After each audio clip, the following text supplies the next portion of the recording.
আর বন্ধুরা, আমাদের চ্যানেলে আপনাদেরকে স্বাগত জানাই। যারা চ্যানেলটিকে প্রথমবার দেখছেন তারা অবশ্যই চ্যানেলটি সাবস্ক্রাইব করে নেবেন এবং বেল আইকনটি দাবিয়ে দেবেন, যাতে চ্যানেলে দেওয়া সকল ভিডিওর প্রথম নোটিফিকেশন আপনাদের কাছে পৌঁছে যায়।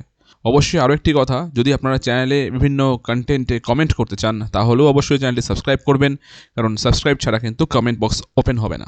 আগামীকাল হচ্ছে 20-22দের জন্য সেই দীর্ঘ প্রতীক্ষিত দিন।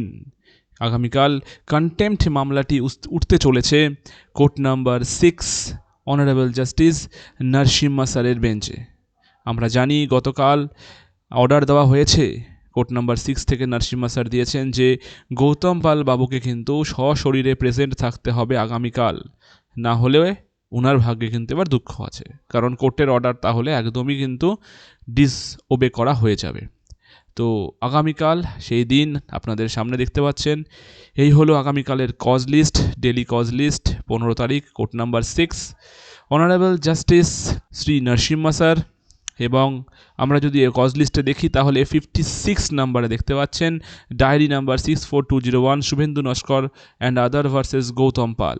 এর সাথে দেখতে পাচ্ছেন কন্টেম্পটে অনেকগুলো 56.1, 2, 3, 4 এতগুলো কিন্তু কেস পরপর করে ট্যাগ হয়ে আছে আগামীকাল। কালকের দিনটি 20-22-এর জন্য কিন্তু খুবই গুরুত্বপূর্ণ দিন।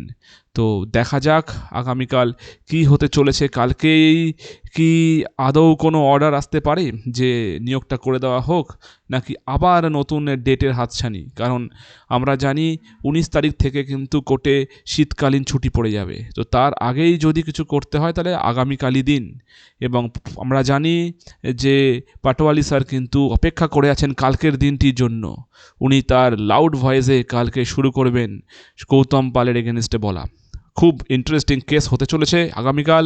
অবশ্যই আমাদের চ্যানেলে ফুল লাইভ করা হবে, অবশ্যই দেখবেন। আজকে খবরটি এই পর্যন্তই। ধন্যবাদ।